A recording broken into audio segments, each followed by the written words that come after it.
Hello guys, this is Ludacrisel and today I'm gonna show you an forgotten OP build. We're gonna choose the warrior class as it has 16 dexterity and we will be playing with our main weapons we'll get here, which is the scimitars, and we're gonna twin blade those, and later in the game we're gonna power stance it. Power stancing is basically in Elden Ring automatically, which means that if you have double the stats that are needed for the weapon and you have two of those, you're gonna have an extra swing with your L1. Our starting gift is the golden seed, so we can have an extra flask. As soon as we get those flasks, we will benefit from that gift. So this is what we were looking for today. The double scimitar, and our main weapon will be the Icerind Hatchet, double Ash of War Bloody Slash, and the last item is to duplicate that Ash of War. We'll be applying double bleed with the Bloody Slash ability on our L2 if we are wearing the scimitars, which is a huge damage boost, and we will be applying bleed to our enemies. The Icerind Hatches will be used mainly to do the L2 stomp, which we will see later. So in the beginning, you have a choice: go up the stairs or jump down to the right side. Down to the right side are enemies and a little mini boss.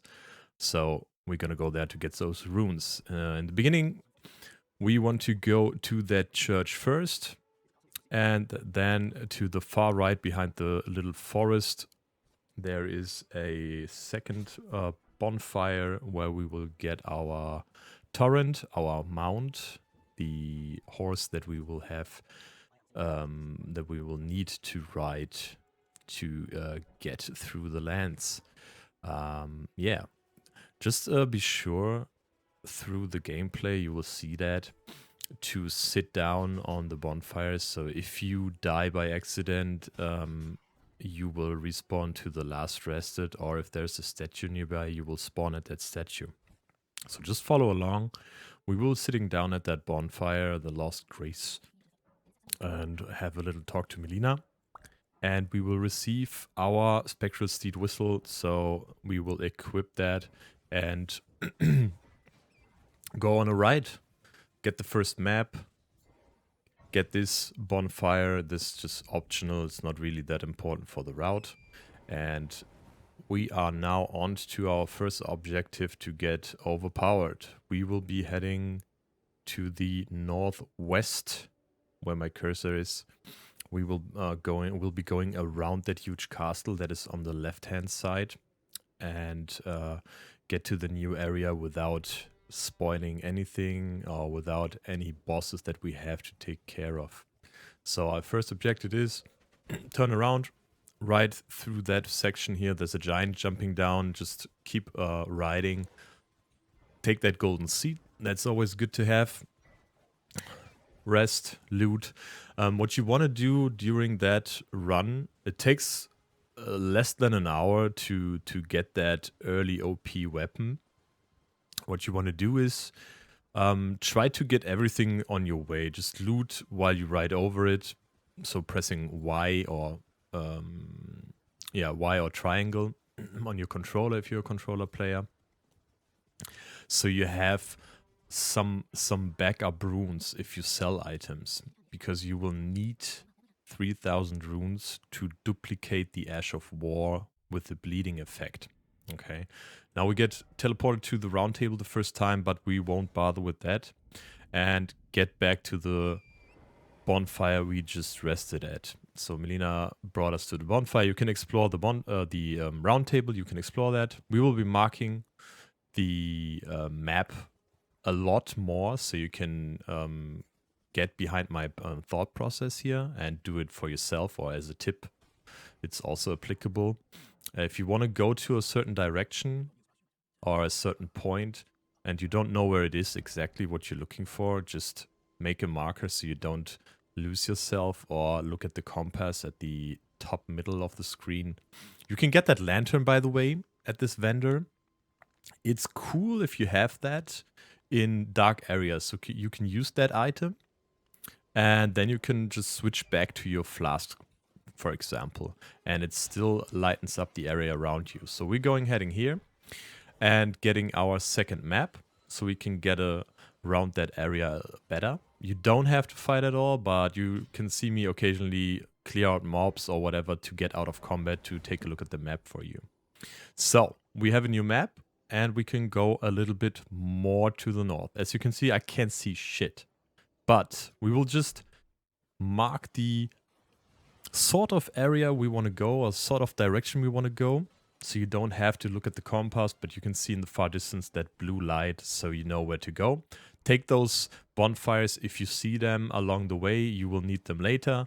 And just loot everything you can see. Just ride over it and loot it. So we take a look at the map. The fog is gone. Oh, we can see now that pillar, which is a map location. So we just head a little bit, do a detour, go to the right side, a little bit to northeast direction. There's a bonfire and the map. Sit down on that bonfire and take the maps. And now you can see, okay, this is the area where we want to go. And this is basically the next target is our hatchet there. So we can mark that it's around that area, right? And go over there. You can see the blue light again. I'm heading towards that roughish direction, avoiding any combat because we're at our starting level still, right? Remember that. We are at 718 runes. I haven't bought anything.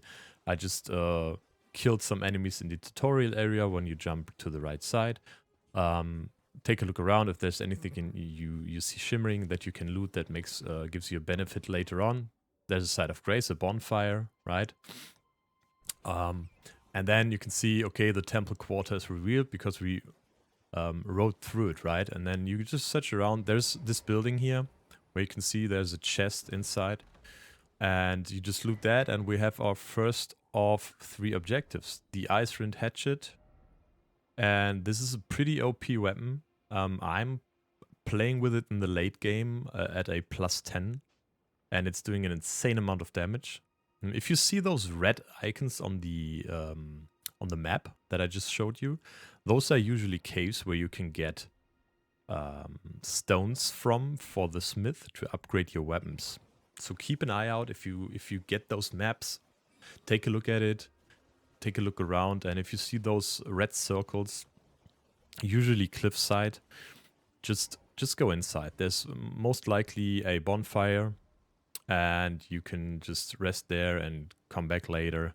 Now we're heading to a little bit more to the north. You can see that round circle building on the map, which is not activated yet, but as we revealed the card, the map, you can see that there is something, there is a building. If it's worth something, you have to check out. Try to explore, try to take a look at the map, and get a feel for the world. As you can see, there's a giant guarding it, but you can just go in and go down the elevator.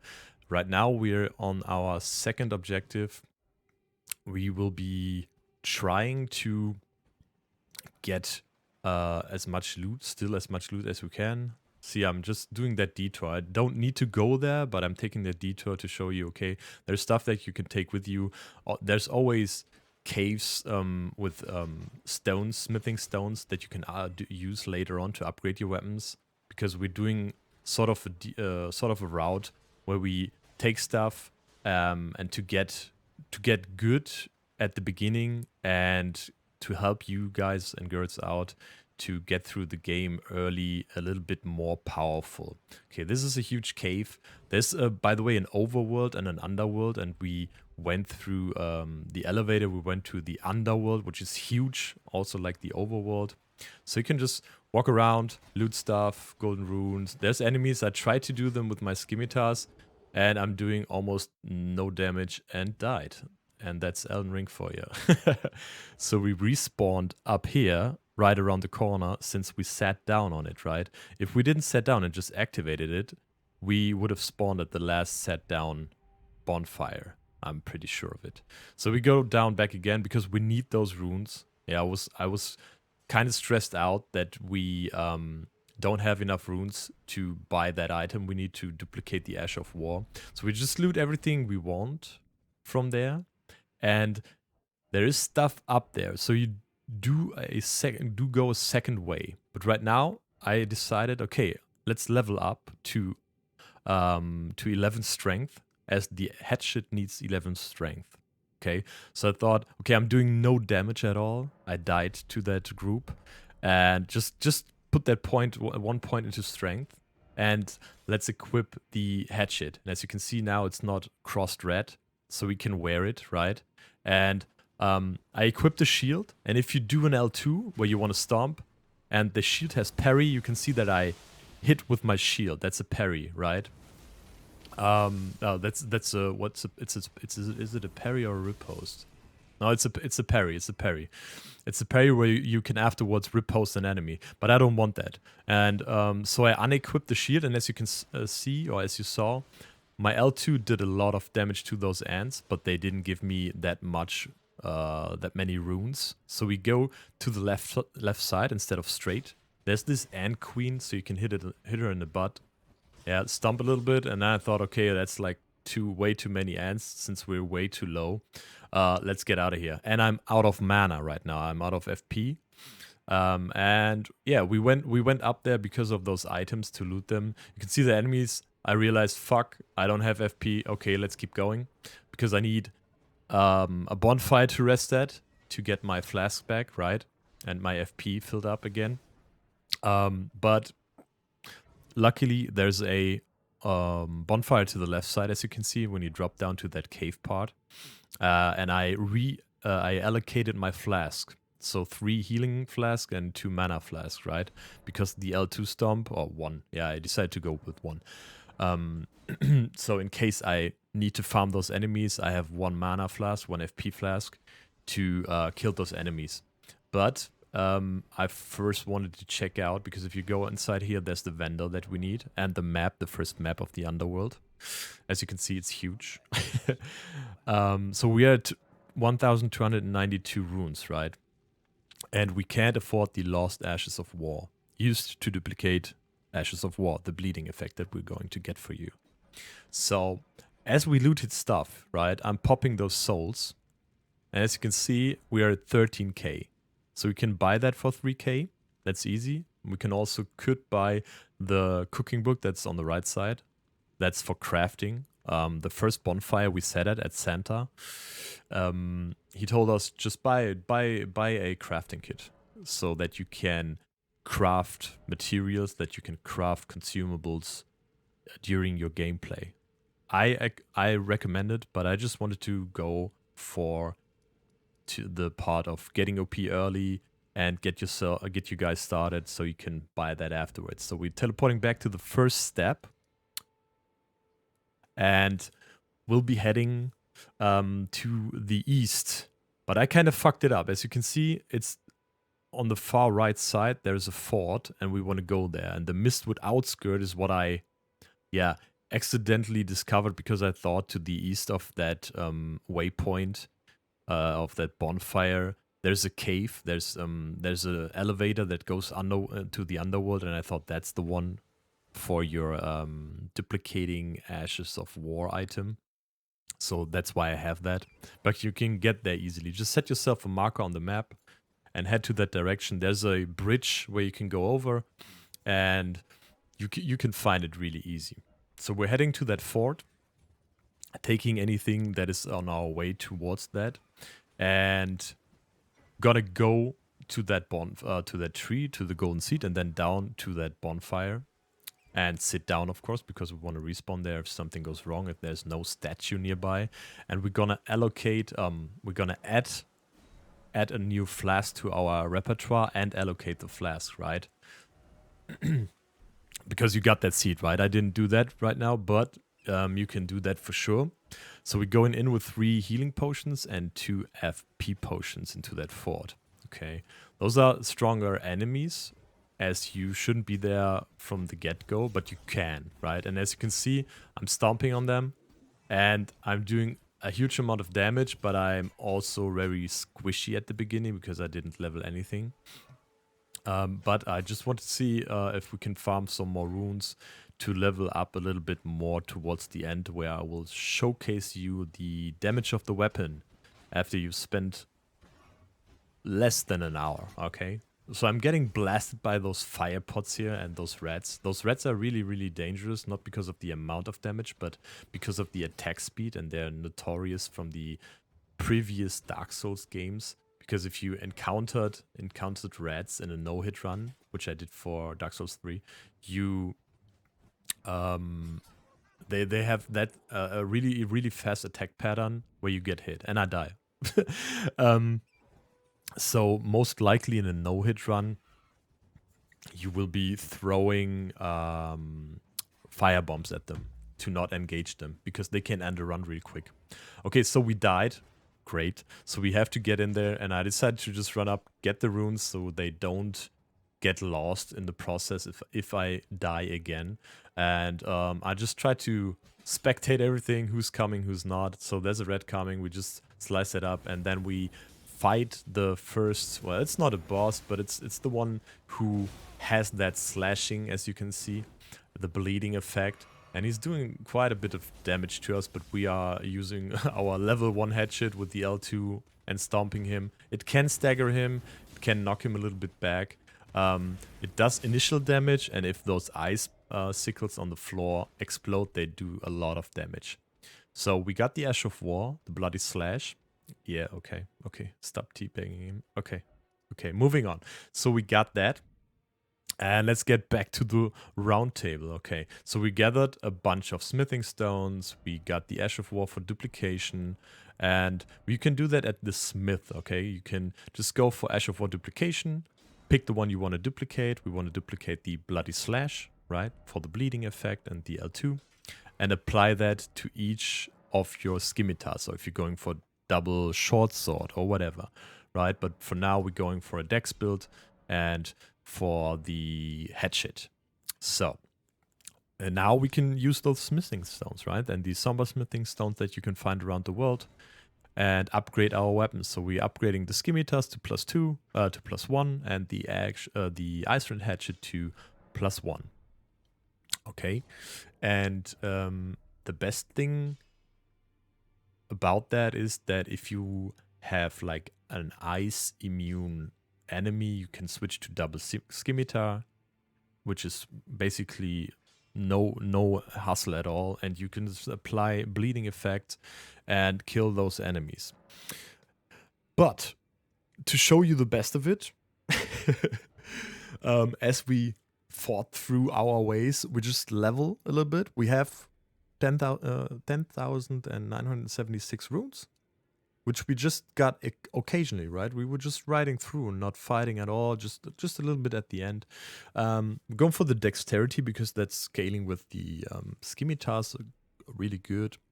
And I was thinking about going for mind a little bit to higher our FP, but I just went for 1 point in Vigor and in dexterity.